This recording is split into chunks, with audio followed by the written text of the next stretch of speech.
Bagaimana kenaikan gaji pegawai negeri sipil, ya, yang sebagaimana yang kita rancang pegawai negeri sipil minimal kurang lebih 9 juta lah kira-kira begitu, plus minus ya, 1 bulan. Yang sekarang tentu masih di bawah itu.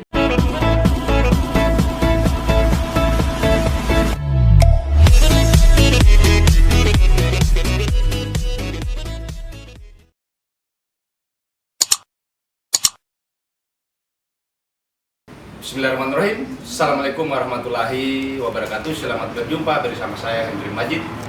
Pertama-tama saya menyapa kepada semua kalangan akademisi, pada semua kalangan praktisi, dan kepada semua pemuda-pemudi Indonesia dimanapun Anda berada. Oke, pada konten saya kali ini sungguh sangat luar biasa. Saya kedatangan Insinyur Hugua. Terima kasih atas waktunya Bang sudah mampir di Hendri Majid Channel. Asik. Oke. Sebelumnya perkenalkan nama beliau Insinyur Hugua, beliau senior terbaik di Kabupaten Wakatobi. Beliau juga ex bupati 2 periode di Kabupaten Wakatobi yang membawa perubahan begitu besar, yang dari pemekaran Kabupaten Wakatobi sampai kemudian majunya Kabupaten Wakatobi sampai hari ini. Itu adalah tidak terlepas dari perjuangan dari kakak saya di sebelah kanan saya ini. Selanjutnya juga beliau adalah salah satu anggota DPR RI Komisi 2 yang nanti ada sangkutannya, ada kaitannya membahas dengan topik yang akan kami suguhkan kepada pemirsa hari ini. Adapun nanti yang kami akan bahas hari ini itu mengenai K2 di bangsa ini, terutama di kabupaten-kabupaten terpencil. Banyak orang yang terjun atau yang punya bukan penghasilan Pak ya, ini sebagai bentuk salah satu pekerjaan, pengabdian sebagai honorer yang nanti akan diulas lebih jauh oleh rekan saya. Oke Pak, selanjutnya nanti saya panggil Bang saja, jangan lupa kan saya terlalu tua. Terlalu hormat. Oke, sekarang Bang, terkait apa yang saya sampaikan tadi bahwa Abang menjelaskan mengenai masalah K2 yang juga konon kabarnya setelah 2 bulan Abang terlantik sebagai anggota DPR RI Komisi 2, Abang sudah berbicara jauh mengenai K2 di Republik Indonesia. Apa yang paling mendasar? Kenapa Abang begitu berani 2 tahun terlantik, 2 bulan terlantik sebagai anggota DPR RI? Abang sudah berbicara panjang lebar mengenai K2. Silakan. Ya, jadi terima kasih. Assalamualaikum warahmatullahi wabarakatuh. Waalaikumsalam warahmatullahi wabarakatuh. Kawan-kawan, sobat, sahabat, seluruh pendengar dan penikmat YouTube di Sulawesi Tenggara dan seluruh Indonesia. Pertama, saya sampaikan terima kasih kepada kita semua yang mengikuti acara ini. Berkaitan dengan pertanyaan Bung Majid tadi, kenapa saya begitu getol memperjuangkan posisi K2 ini menjadi ASN? Tentu bukan cuma K2 ya, seluruh honorer atau tenaga honorer yang mengabdi di pemerintah, baik di pemerintah daerah maupun di pemerintah pusat.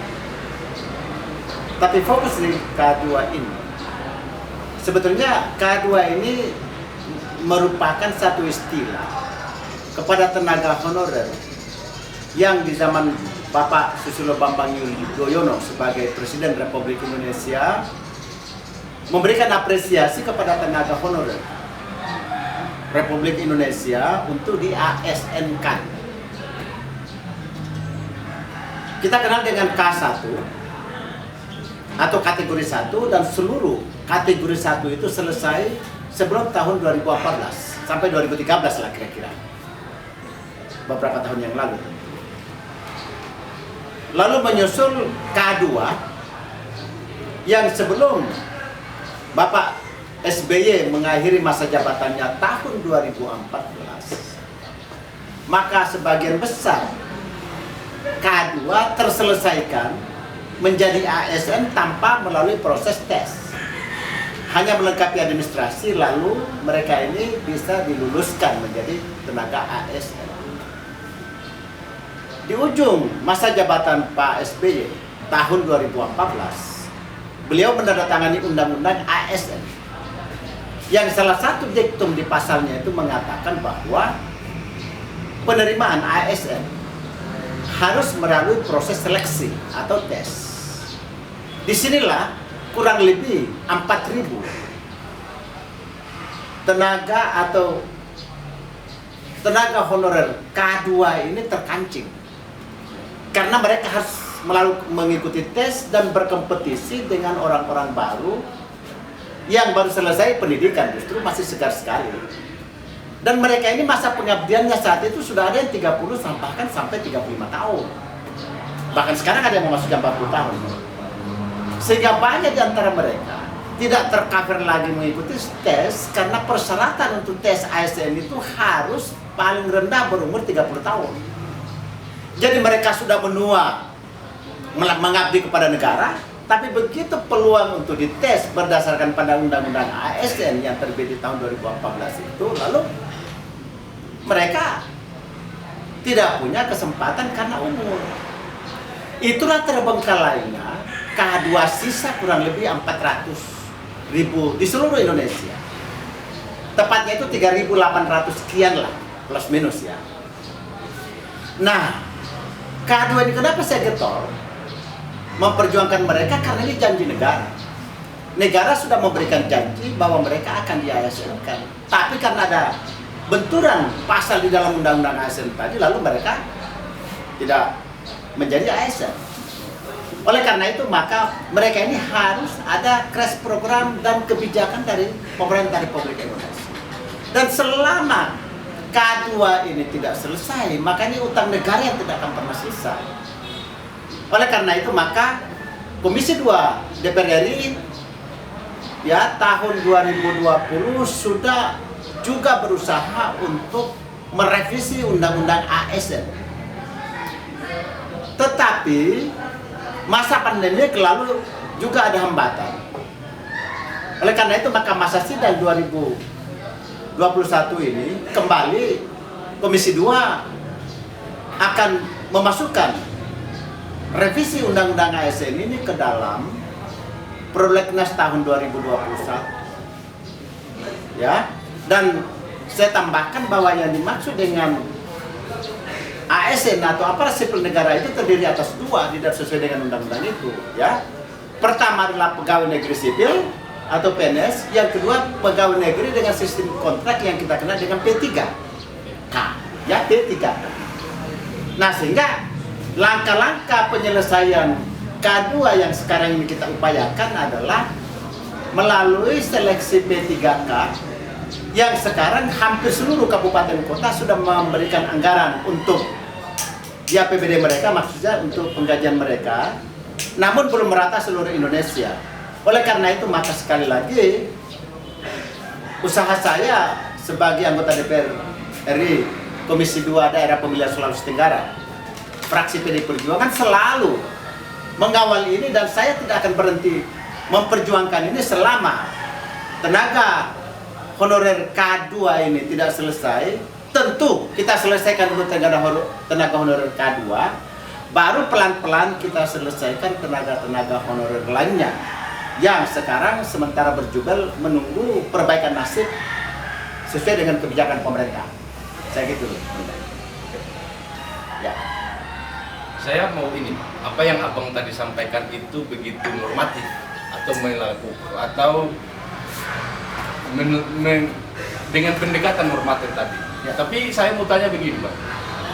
Dari pengamatan yang abang sejauh ini pantau, kenapa begitu banyak sejauh ini, apa sebenarnya problem dari K2 ini? Kenapa begitu banyak K2 yang tersisa di bangsa ini?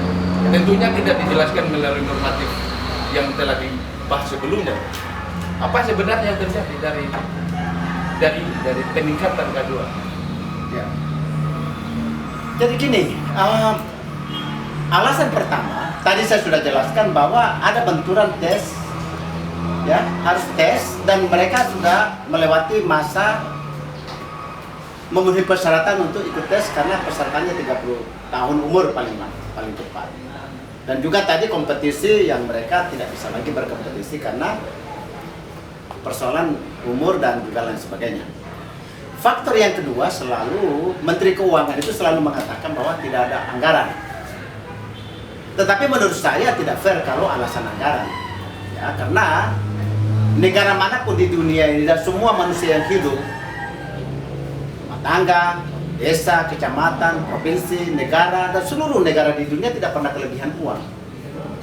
Dan kita bicara tentang tenaga kerja atau tenaga honorer ini, banyak sekali kabupaten, kota, instansi, lembaga, terutama di wilayah kecamatan dan desa itu masih sangat kekurangan tenaga kerja atau tenaga ASN, khususnya misalkan sekolah. Banyak sekolah yang ya seperti saya contohkan satu ya di Wakatobi di mana saya pernah pimpin. Ada sebuah desa namanya SMA atau sebuah SMA namanya SMA Makolo. Pegawai negeri cuma kepala sekolah satu dengan seorang guru, selebihnya dijalankan oleh tenaga honorer. Ini sangat ironis di negara yang begitu maju dan besar, masih banyak sekolah, bahkan puskesmas yang cuma satu tenaga perawat pegawai negeri, sisanya tenaga honorer. Lalu kita katakan bahwa tidak ada anggaran. Ya, saya kira tidak fair kalau anggaran untuk pembangunan fisik, jalan, jembatan ada, tetapi tenaga untuk menjalankan sistem sampai pada level desa, kita selalu anggap tidak ada uang. Menurut saya ini soal cara pandang negara. Dan bagi saya tenaga kerja atau tenaga honorer ini, ya, baik honorer K2 maupun honorer lain, mereka sudah mengabdi dan harus diapresiasi oleh negara. Oleh karena itu maka sekali lagi bahwa penyelesaiannya pada saat nanti revisi undang-undang ASN yang sekarang Komisi 2 DPR RI sedang masukkan dalam prolegnas dan saya mohon doa restu kepada seluruh tenaga honorer dan seluruh masyarakat Sulawesi Tenggara dan Indonesia untuk doakan kami di Komisi 2 DPR RI untuk selalu berjuang untuk mempertahankan dan memperjuangkan nasib saudara-saudara. Gini Bang, saya sebelumnya, di konten saya sebelumnya sudah pernah berbincang santai juga ya, terkait dengan masalah K2 ini ya. Bahwa apa yang dilakukan oleh mereka sudah hampir berapa tahun lamanya tidak juga menemukan titik terang terkait dengan K2. Tentunya Abang tidak mungkin, tidak mau mengulangi ketidakberdayaan dari komisi-komisi sebelumnya yang tidak menyelesaikan ini secara baik. Jadi komitmen yang dibangun oleh teman-teman K2 kemarin itu telah dibangun di pemerintah sebelumnya. Tetapi pada saat ini juga, maksud saya gini Bang, jangan sampai Abang memberikan komitmen kepada K2 yang itu nanti tersisa adalah harapan lagi. Kira-kira menurut yang Abang nanti akan lakukan, kira-kira polanya gimana Bang? Supaya tidak hanya komitmen saja yang kemudian bisa dilahirkan di Komisi 2, ada actionnya. Ya. Baik, jadi saya kira sekali lagi bahwa ke depan ini kita berharap bahwa pemerintah lebih menyambut baik niat ini karena dulu undang-undang ASN yang sedang berjalan yang kita rencana mau revisi ini kan intinya itu sebetulnya ASN itu menjadi beban pemerintah pusat. Tapi kan sebetulnya dengan P3K ini kan beban pegawai negeri sipil atau ASN, aparat sipil negara ini kan ini beban pemerintah pusat dan pemerintah daerah. Artinya ditunjang oleh APBN dan ditunjang oleh APBD. Artinya bareng-bareng antara pemerintah pusat dan pemerintah daerah hal ini diselesaikan. Oleh karena itu maka menurut saya lebih ringan dan tentu kita harapkan sebetulnya komitmen politik pemerintah pusat dan pemerintah daerah otomatis. Dan saya kira hari ini para bupati wali kota sedang menyusun anggaran untuk mengakomodir. Contoh Sulawesi Tenggara, tenaga K2 honorer mereka kurang lebih 900 sekian, dan APBD tahun ini tersedia kurang lebih 900 untuk 900 orang, 900 orang plus minus atau 1000 orang lah plus minus. Artinya apa? 1000 orang calon ASN di Sulawesi Tenggara melalui P3K itu terakomodir dalam APBD maksudnya tahun 2021 ini. Dan juga banyak kabupaten kota di Sulawesi Tenggara juga yang menganggarkan APBD mereka untuk P3K. Artinya pelan dan pasti ini semua sudah menjadi komitmen, dan kita harapkan ke depan komitmen pemerintah pusat lebih tegas lagi. Dan saya percaya Presiden Jokowi punya komitmen yang kuat untuk menyelesaikan persoalan ini, ya, persoalan ASN ini atau tenaga K2 dan tenaga honorer lain di seluruh Indonesia.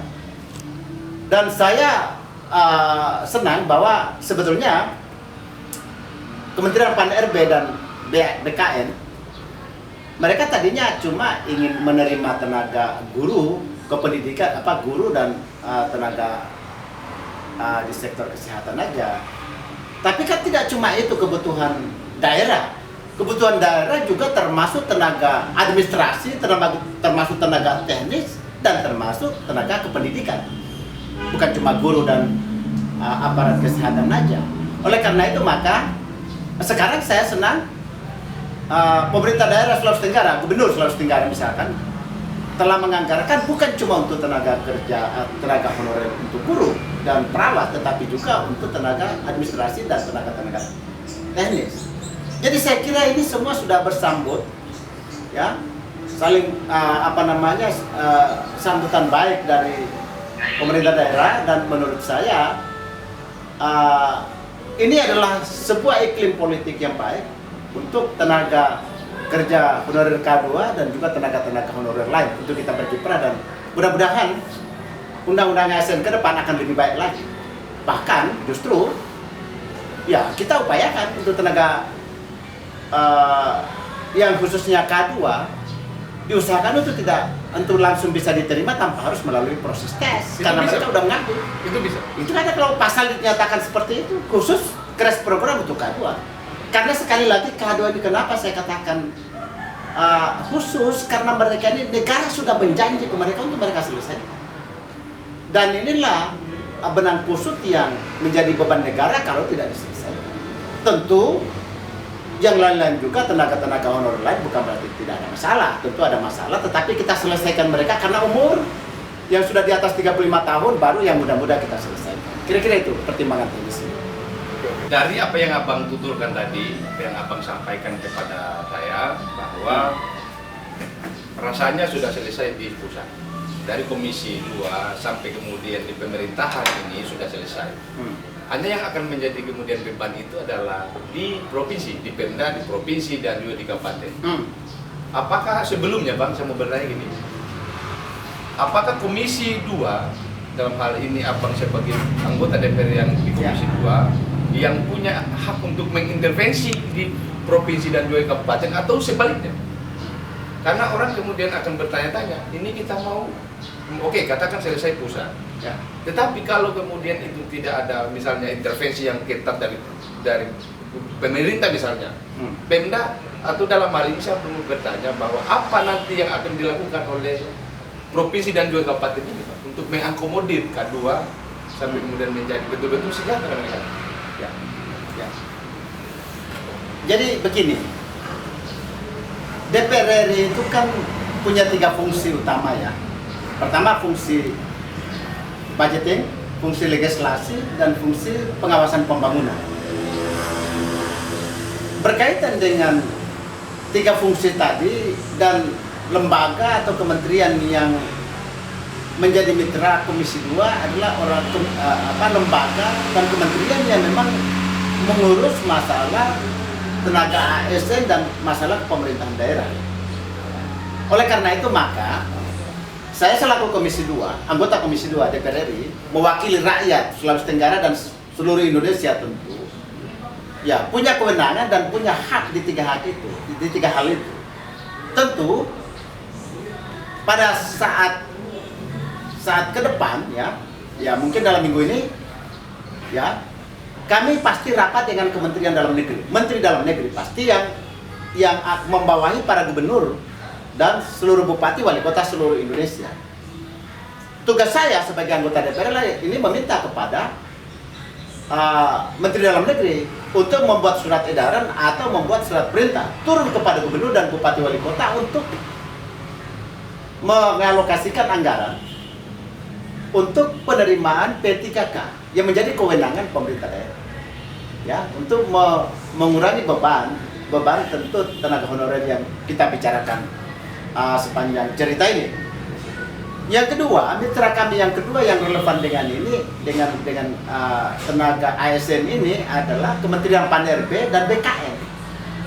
Tentu saya anggota DPR RI mewakili rakyat Sulawesi Tenggara dan seluruh Indonesia, tentu juga meminta kepada Menteri Pan-RB dan juga kepada BKN bahwa segera dibuka formasi, segera sahuti dan komunikasi dengan seluruh bupati, wali kota, gubernur seluruh Indonesia untuk membuka formasi dan melaksanakan tes penerimaan CPNS atau penerimaan calon ASN, maksud saya bukan CPNS saja tapi calon ASN, ya, P3K terutama di daerah, karena kebijakan penerimaan pegawai negeri sipil atau ASN itu adalah kewenangan pemerintah pusat.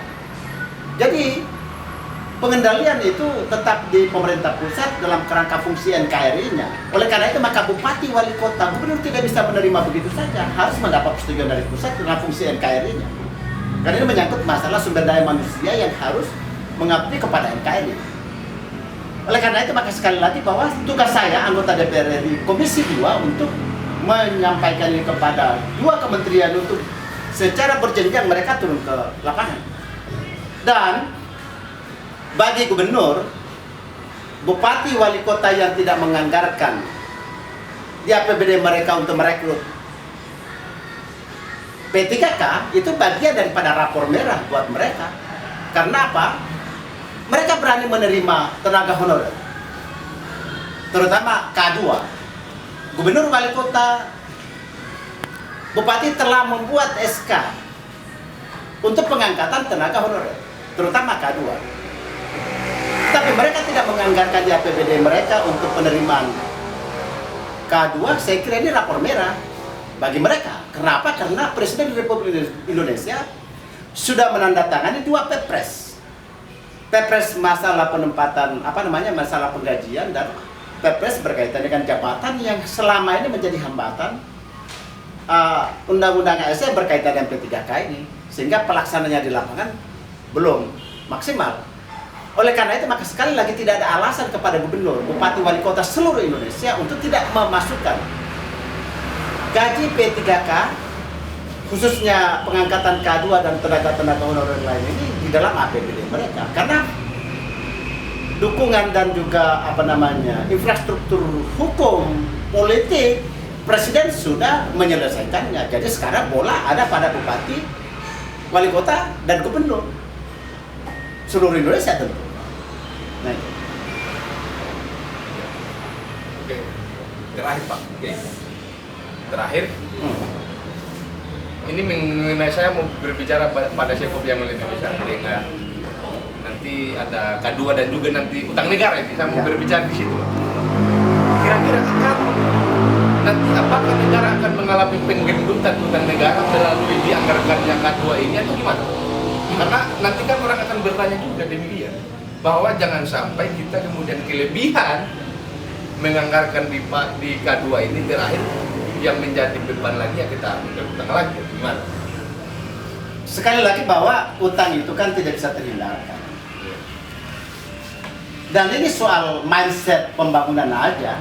Artinya begini, pembengkakan di sebuah tempat itu kan juga penurunan di tempat lain. Artinya, ya kalau memang kita mau menyelesaikan ini, maka kurangi anggaran yang lain loh. Karena kita buru juga anggaran lain juga tidak selesai juga hari ini. Jadi mindset dan political will aja. Karena kalau kita mengatakan bahwa tidak ini, buktinya masalah di sini, masalah di sini. Kita habiskan anggaran untuk bidang ini juga, masalahnya juga tetap di bidang ini. Sehingga saya katakan tadi bahwa tidak ada alasan sebetulnya dengan alasan masalah keuangan. Karena memang hidup ini tidak pernah berkelebihan. Kita selalu kekurangan. Khusus sudah janji negara yang sudah memang sudah berjanji, ya namanya janji tidak bisa dong, tidak bisa diterbengkalaikan. Menurut saya ini harus kita selesaikan karena ini adalah utang kita yang sampai anak cucu tidak akan pernah selesai kalau tidak bisa kita selesaikan. Oleh karena itu maka namanya utang tetap ada utang, namanya prioritas tetap ada prioritas. Akan tetapi kalau kita selesaikan ini, kok cuma 4.000 seluruh Indonesia, kok masa nggak bisa kita selesaikan dalam jangka 5 tahun? Ya, harus bisa kita selesaikan supaya jangan persoalan ini menganga terus sepanjang masa. Kita tutup dulu supaya kita buka masalah baru. Karena masalah memang tidak bisa kita selesaikan seluruh masalah kehidupan ini. Tetapi dalam logika filsafat, masalah yang satu diselesaikan sehingga muncul masalah baru lagi untuk masalah yang kita buka dari nol. Jangan masalah yang sudah mengangkat 60, tahun depan masih 60 lagi, tahun depan malah 70. Tapi sebaiknya masalah ini 60 kita selesaikan dulu menjadi nol, kita mulai lagi masalah baru, nol ke angka 10 atau angka 100, lalu kita mulai lagi nol. Jadi sekali lagi Linda, ini soal mindset dan soal political wilayah. Dan saya kira Pak Joko Widodo, Presiden Republik Indonesia, sudah menunjukkan komitmen beliau dengan menandatangani dua perpres yang berkaitan dengan jabatan dan penggajian. Ini komitmen pemerintah pusat. Oleh karena itu maka saya kira bola sekarang ada di para pemerintah daerah. Bola sekarang ada di pemerintah daerah. Dan tidak ada alasan untuk tidak bisa kita selesaikan. Oke Pak, ya, kita sudah masuk di akhir Ya. channel ini. Saya minta Abang untuk closing statement, menyampaikan kepada masyarakat, kepada pemerintah mungkin, atau kepada semua elemen yang ada di bangsa Indonesia ini. Ya, jadi saya Hugua, anggota Komisi 2 DPR RI, periode 2019-2024,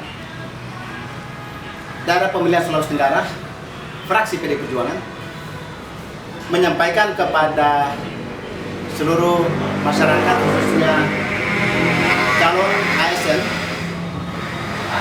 bahwasannya mohon doa restu. Kami dari Komisi 2 sekarang sedang berjuang untuk merevisi undang-undang ASN yang berkaitan dengan PNS, penerimaan PNS, dan juga yang berkaitan dengan penerimaan P3K. Kedua, kami juga dari Komisi 2 sekarang sementara juga memperjuangkan bagaimana kenaikan gaji pegawai negeri sipil, ya, yang sebagaimana yang kita rancang pegawai negeri sipil minimal kurang lebih 9 juta lah kira-kira begitu, plus minus ya, 1 bulan. Yang sekarang tentu masih di bawah itu. Karena sudah sekian lama pembangunan berjalan, tetapi kenaikan gaji maksud saya, terutama ASN pegawai PNS maksud saya, itu belum pernah terjadi kenaikan yang signifikan. Oleh karena itu maka kami lagi berjuang juga untuk bagaimana menaikkan gaji PNS. Tentu kami juga lagi meminta, ya, maksud saya anggota Komisi 2 DPR RI meminta kepada Gubernur, Bupati, Wali Kota di Sulawesi Tenggara, dan juga meminta kepada Gubernur, Bupati, Wali Kota seluruh Indonesia untuk ayo kita selesaikan P3K ini, terutama K2, honorer K2 ini, karena ini menjadi beban negara melalui APBN kita masing-masing. Dan kalau para Bupati, Gubernur, Wali Kota seluruh Indonesia belum sempat menganggarkan di tahun anggaran 2021 ini, maka ayo kita ancang-ancang dari tahun 2022 nanti, kalau tidak semuanya tapi mayoritas tenaga honorer K2 terutama dan tenaga honorer lain yang ada di lingkup pemerintah daerah kita, ayo kita bareng-bareng kita pikirkan dan kita selesaikan. Mudah-mudahan kita bikin roadmap-nya selama kurang lebih 5 tahun ini atau 4 tahun lah ini 5 tahun dengan sekarang, maka seluruh P3K, ya, khususnya K2 dan honorer lain sudah bisa kita selesaikan. Karena kalau tidak, maka tenaga honorer khususnya K2 yang sekarang sudah umur 35 sampai 40 tahun duluan pensiun sebelum diangkat. Kasihan mereka ini. Dan saya kira semua yang mestinya punya kewenangan dan jabatan untuk mempertimbangkan hal ini, tetapi karena kita lengah, ya saya kira ini semua adalah tanggung jawab kita. Tidak bisa kita menghindar dari tanggung jawab ini, karena tanggung jawab ini adalah merupakan compulsory. Secara otomatis menjadi tanggung jawab kita semua. Terima kasih atas kesediaan dan mudah-mudahan harapan mereka dapat kita penuhi. Assalamualaikum warahmatullahi wabarakatuh. Oke Bang, terima kasih atas kehadiran Abang di konten saya. Itulah yang kami bisa suguhkan pada konten saya kali ini. Lebih dan kurangnya mohon dimaafkan. Billahi taufiq wal hidayah. Wassalamualaikum warahmatullahi wabarakatuh.